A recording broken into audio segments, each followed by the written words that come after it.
আজকে কি mob violence, তার সাথে আবার জোটে পুলিশ। পুলিশের লজ্জা করে না? যারা মেরে পা বেঁধে ঝুলিয়ে রেখেছিল, রক্ষা করতে কে গিয়েছিল? আমরাই রক্ষা করতে, যে উল্টা আমরা অভিযুক্ত। আর যারা এই পুলিশকে হত্যা করলো তাদের কিন্তু দায় মুক্তি দেওয়া হয়েছে।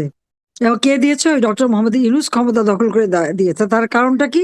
কারণ এটা তার পরিকল্পনায় ছিল। এটা একটা মেট্রোলস ডিজাইনের অংশ।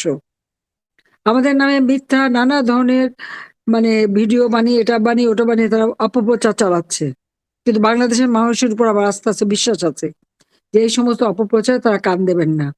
যতদিন আমি ক্ষমতায় ছিলাম, জঙ্গি দমন করেছি, বাংলাদেশের মানুষের আর্থসামাজিক উন্নতি করেছি, প্রতি ঘরে বিদ্যুৎ দিয়েছি, মানুষকে জীবন মান উন্নত করেছি।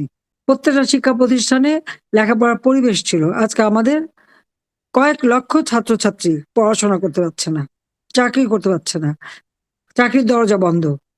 ছোট শিশুর স্কুলে যেতে পারে না। বাংলাদেশ এমন একটা পর্যায়ে আজকে নিয়ে গেছে যে সারা বিশ্বের কাছে যে বাংলাদেশ উন্নয়নের রোল মডেল ছিল, সেটা হয়ে গেছে এখন ধ্বংসযজ্ঞ। এখন আর সেই সম্মান বাংলাদেশের নাই।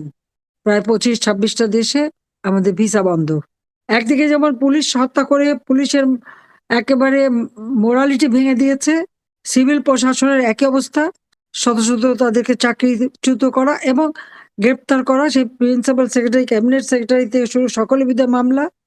বিচার বিভাগ সেটাও ধ্বংস, কারণ বিচার বিভাগ যদি লাঠিসোঁটা নিয়ে আর অস্ত্র নিয়ে বিচারকদের বাড়ি, প্রধান বিচারপতির বাড়িতে হামলা বা তার অফিসে হামলা বা হাইকোর্টে আগুন দেওয়া, সেক্রেটারিয়েটে আগুন দেওয়া, এগুলি করা যায়।